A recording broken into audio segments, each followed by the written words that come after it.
My Kapitbahay proudly presents Proudly Filipino. The life story of Filipino Canadians who inspires each one of us to fulfill our dream of a better life in Canada. We are proud to introduce to you Lisa Bauer, one of the few Filipinos who successfully run as a politician in the province of Ontario. Lisa is currently serving as a councillor of Ward 3, Town of Ajax, a single mother of 2 grown children. Lisa also works in her family's business specializing in personal insurance and financial planning services. Hi there, my name is Lisa Bauer and I'm the local councillor of Ward 3 in the town of Ajax, and I am from Ajax, Ontario. Thanks for letting me interview you today. I know you're a very busy woman, very busy councillor for the town of Ajax. So my first question to you is, when did you come to Canada, or were you born here? So first of all, thank you for having me. I'm so honored that you asked me to be part of this, so thank you for that very much. I was born here in Canada. My parents came from the Philippines in about, I think it was around 1967. And my sister was just a little one. And then me and 2 of my other sisters, we were all born here. Oh wow, so you're a true Canadian. I wouldn't even identify you as a bacon. You're I guess not, yeah. Yes, you're a true Canadian. So, for your parents, when they first came here, what sort of type of work did they do when they first came? That was in the 60s. Yes. So when they first came here, so my mom stayed home for a while to take care of us and to have us. And my dad, he's an engineer by education, by profession, but he just really went out knocking on doors looking for a job. So he had various jobs, pumping gas, working for a candy factory, just various jobs. And then he ended up, he's a very successful insurance advisor. My mom, and even before that, my parents, they supply taught for a little while, and my mom ended up getting her nursing degree here in Canada. Oh wow. And she was a registered nurse at a private hospital specializing in hernias. Oh, okay. So at the time, she upgraded. Yes. So she you know, she was very busy raising me and my sisters, and then she decided she wanted to study nursing. She originally had plans, I think, growing up to become a doctor, but she changed those plans to have a family, and she became a nurse, and she worked at a hospital for a number of years, and then when she sort of semi-retired, she became a nurse who does the like paramedical and health requirements related to life insurance applications. I see. Yeah. Before you got married, what was your last name? My last name was Abarquez. Abarquez. Yeah, Abarquez. Abarquez. And where were they from the Philippines? My dad was from Cebu. Oh, okay, Bisaya. Yeah. And my mom was from Cagayan de Oro. I see. Can you understand Bisaya? No. So my parents, when they came, well, my mom passed away, but my dad is still alive. He spoke Cebuano, Visayan, Tagalog. When they came here and had us, they chose to speak to us in English. Oh, I see. Because I think it was twofold. They wanted to practice their English for sure and become proficient, and they wanted to make sure that English we knew as well. Yes. And I think they probably did that maybe because they would speak in the language and we wouldn't know. You wouldn't understand what they're talking about. So I can understand bits and pieces here and there, Yes. but I'm not fluent at all. I see. So, what were their challenges at the time when you were that you were aware of growing up? Well, I wasn't aware too much as a child. Of course, we now know as adults, right? But they, I think they faced a hard time trying to find jobs. You know, my dad for sure in his field, trying to find a profession that he could raise his family. They came, we had some relatives, not many, but there was my uncle and aunt that lived in Pickering at the time, who sort of helped them become acclimatized. They came over in the winter, so that was kind of a shock for them. And just not having a lot of friends when they first came here. So I think that was part of the struggle for sure, and being homesick, right? Yes. So at school, what course did you take? Like, and which school did you go to? Like for university? Yes. I went to Trent University in Peterborough. Okay. I was a member of Champlain College, and I majored in English. And I minored in, at the time it was called Native Studies. It's now, I think it's Indigenous Studies is what they call it now.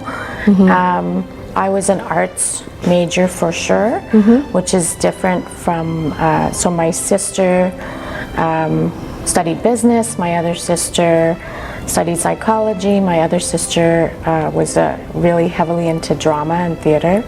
So we all went to different universities and studied different things, which was kind of a nice compliment because we could help each other out. Personally, how many kids do you have? I have two. I have have two kids that I had, and then I have a daughter-in-law, and likely one day a son-in-law. As a parent, while they were growing up, you probably got into the challenge of babysitting and running around for their activities as well, right? Yes, it was a pretty busy time, and you know, quite honestly, I would not have been able to become a counselor had my children still been young, but they're grown adults now. Yes. So we, you know, they were really involved in lots of activities and lots of family functions and events. My family's very close, as you know, Filipino community, right, and family. So yeah, it was pretty hectic for a while, and then just mostly you live in your car, driving from one place to another place. Yes, particularly here in our area. Yes. How long have you been? Have you lived in Ajax? I was actually born here at the hospital. Oh, really? Yeah. My parents didn't live here, but that's where my mom's doctor was. But I grew up in North York, like we used to call it Willowdale back then. Oh, at Willowdale. Yeah. Okay. And then I moved here in 1999, so my daughter was just a little baby, and we couldn't, quite honestly, we couldn't afford to buy a home in Toronto. Yes. So we moved. We liked the East End better than the West End. Just we were familiar, so we came out here in '99. I was saying last night at the meeting, we were talking about affordable housing, and you know, I felt grateful that I was able to buy my home back in that market, because it would be unaffordable today, right, for our kids. I don't know how they're going to afford to buy a home. And that's one of the concerns today. Yes. Home affordability for our children. Yeah.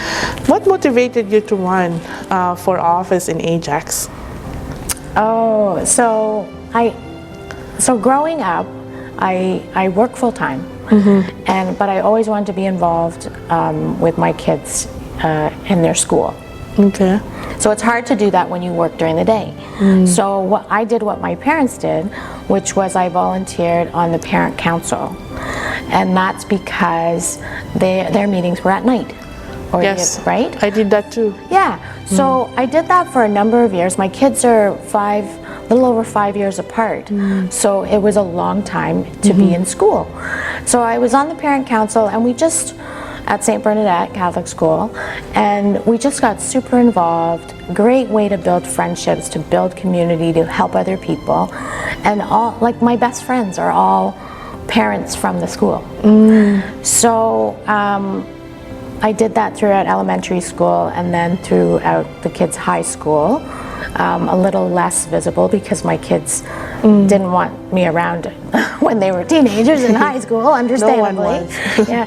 So that just all led to love of the community and love of service that my family has lived that throughout our lives. And then in 2018, when the election happened, at that time, the boundaries had changed for the wards. Yes. There were different rules on council. We were getting a new mayor. So my dear friend, one of my best friends, who also ended up being my campaign manager, she said to me one day, like, why don't you consider running for council?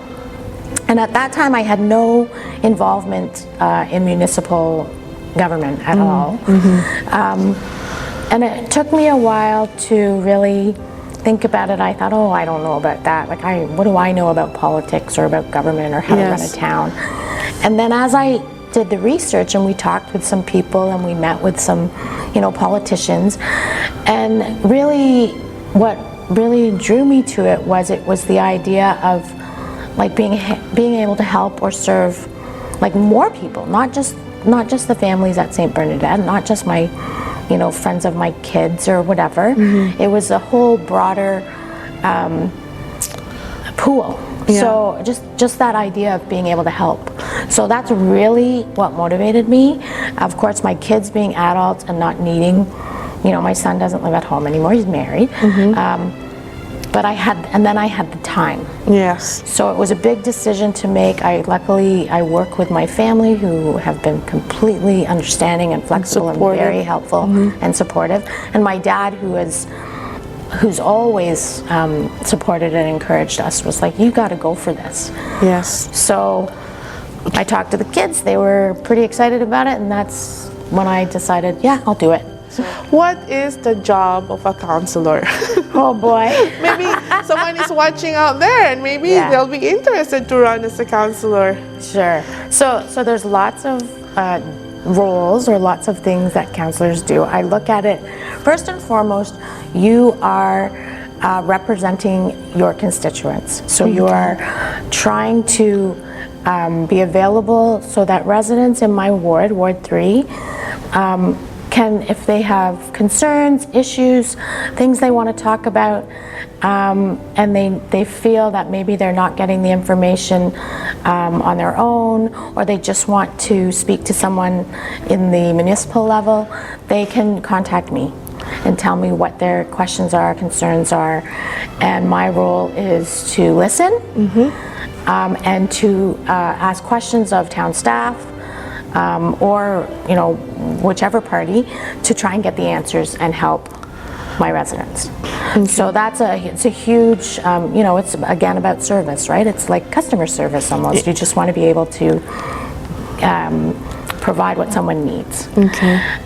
We also make sure that the town, we are following all of the legislation, the Municipal Act, everything that we are legally as a town required to follow.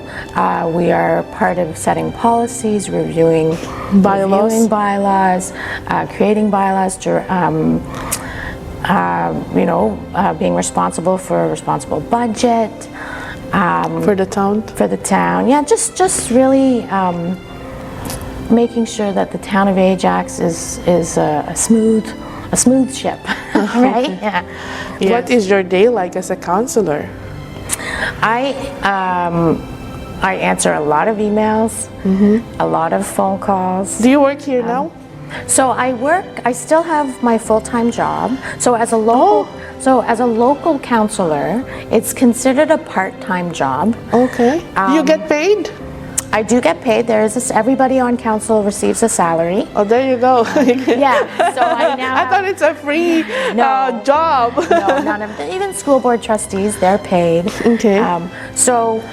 I work full-time in insurance and finance. Okay. And then I work part-time, but it's really, I believe it's like a full-time job, being a counselor. But because a lot of things can be handled by email, can be handled by phone, can be done in the evenings or the weekends, that my schedule is very full. And then I also dedicate one day a week that's completely council. So today, today is my council day, meaning I can set up things like this during business hours, where I can dedicate all of the time. So yeah, it's a lot of fun. It's a lot of work.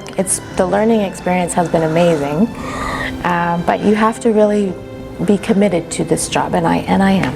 Yes. In the past years as a counselor, what law or bylaws have you personally written or co-sponsored that have passed in our local council, in this chamber? Oh wow, great question. So our term was 2018 to 2022. So far I actually had a look at this prior to today, so I had an idea. So I have either moved or seconded a total of 26 motions that have passed, and they range from last night, for example, there was I had two motions that I was involved in. One was about examining a tax for people who buy homes but leave them vacant. Yes. So they're doing that in Toronto, I believe, in Hamilton. So just to have a look at that, or to say that that's something that Ajax might be interested in. And then the other one, ironically, was about the fact that there was an increase in homelessness in Durham region, in Ajax, and we have the opportunity to receive some professional training on sort of the vulnerable sector, what it looks like, what are the services available, and what are the gaps. So that was the other motion, was that council endorse this type of training for us, so that we are, we've undergone a lot of training over our term regarding diversity, equality, inclusion, all kinds of things, and this would be a really good complement for that. Yes. And there's been plenty more. There's been we implemented a waterfront parking management strategy last summer, where we charge, because of COVID, we saw that there were a lot of people coming to our waterfront. Can I make a suggestion regarding the waterfront? Sure. Can you plant some cherry blossom trees? Cherry blossom trees. Yes, so that we don't have to go to High Park and fight with the traffic and parking. Hey, not a bad idea. I can certainly bring that up. Yes, I think that there's a huge area at the front, the waterfront right there, where you can plant cherry blossom trees, and it would look so beautiful in the spring. You know what, I can ask about that, because we do have experts who know about all of that I can certainly ask, can we do that, or is there a reason why we haven't done that or can't do that? For sure. It's so that we can have our local attraction in Durham. Yes, good idea. What are the pros and cons of working as a public official? Okay.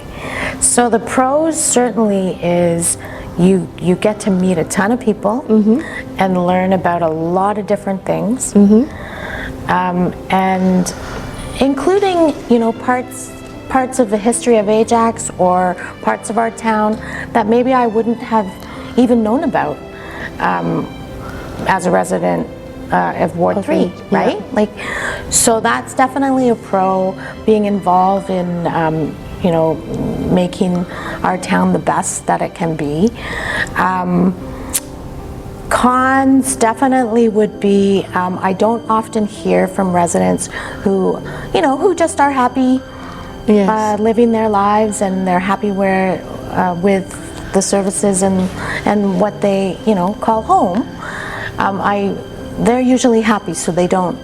Yes, no news is good news, as they always say. So I would say the con is sometimes there are residents who are just not pleased with something, and may not understand why things have to be a certain way. Yes. And that doesn't mean when someone comes with an idea or a comment or a suggestion that if it's something that we can do, why wouldn't we, right? That's great, right? We don't come up with all of the ideas.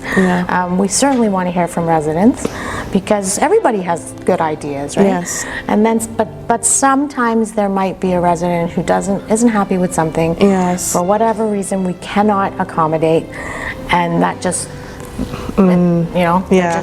they don't like it. It's not Yes. acceptable. Yes. Yeah. What am I passionate about? Oh boy.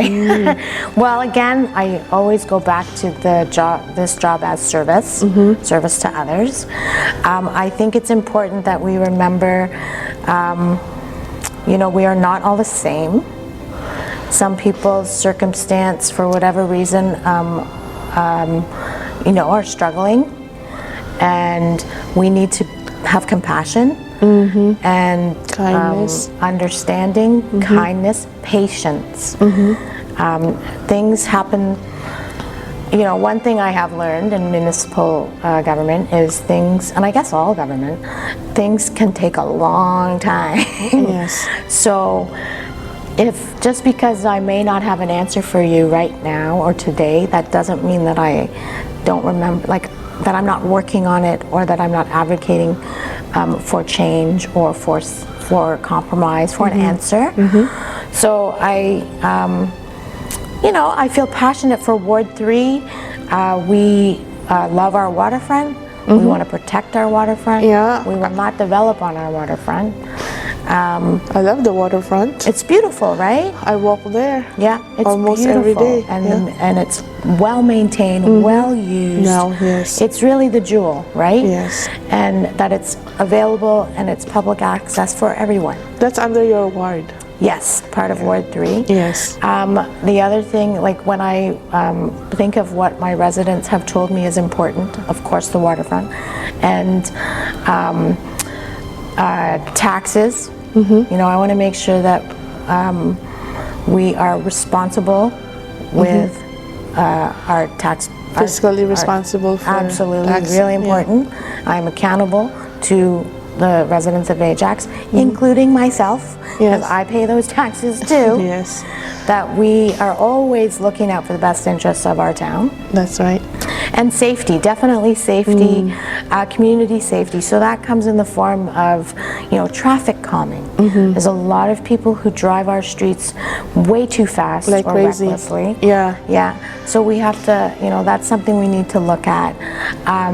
You know, keeping our parks and facilities well lit, well maintained. Right. Even as far as, you know, neighborhood garbage, right? Keeping our parks clean, keeping our streets clean. Yes, so, yes. so those were sort of the things I heard that were really important. The waterfront taxes, safety. I try very hard, and I think by nature, I hope that I am a very approachable person. You are. Thank you, Rose. My dad will be happy that you said that. You are. And before we end, I want to play fast talk with you. Uh-oh. Be careful. Okay, I'll All right. try. What makes you happy these days? What makes me happy these days? Yes. Well, as a counselor, it's being able to say yes instead of no, or helping as many people as I can. My children and their partners always make me happy, and my dog. Oh, yes. Yeah. Good. Your favorite Canadian sports team? Oh, the Raptors. It's got to be the Raps. Yes. Yeah. See, you're a Filipino. Yeah. Favorite Canadian artist? Oh, good question. Like any kind of artist, or musical artist? Yeah, yeah, musical artist. So I'm going to say Great Big Sea. Oh, okay. Yeah. Ordinary Day is one of my Yes. favorite songs. Oh, Yeah. I like the group who sang "If I Have $1 Million." Bare Naked Ladies. Bare Naked Yeah, Ladies. they're another But good one. I will revise it. 2022 version. It should be "If I Have $10 million." Yeah, it's true. Right? Isn't that awful? Yes, $10 million now. And the last question is, are you running again in the next municipal election, which is going to be this year? Oh yes, you bet. I filed my papers on the second or third day of nomination. I am running again for local councillor of Ward 3. Well, I hope you will win again. Thank you. And this time, there's going to be a lot of Filipinos in the area who would know who you are. Absolutely. And that you're also a fellow Pinoy. Yeah. Thank you, my kapitbahay in Ajax, Lisa Bauer. Salamat po. Salamat din.